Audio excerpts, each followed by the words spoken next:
eserse gülüşünle hepsi dağılır. Elin elimdeyken en sihirli kilit hep mutluluğa açılır. Essin dertler nerede eserse gülüşünle hepsi dağılır.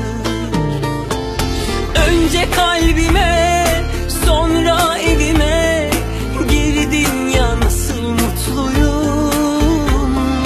Şeker yapışmış sanki diline, bu en tatlı şey duydum.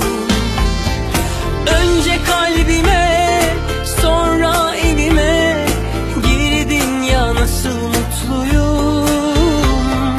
Şeker yapışmış sanki diline, bu en tatlı şey duydum.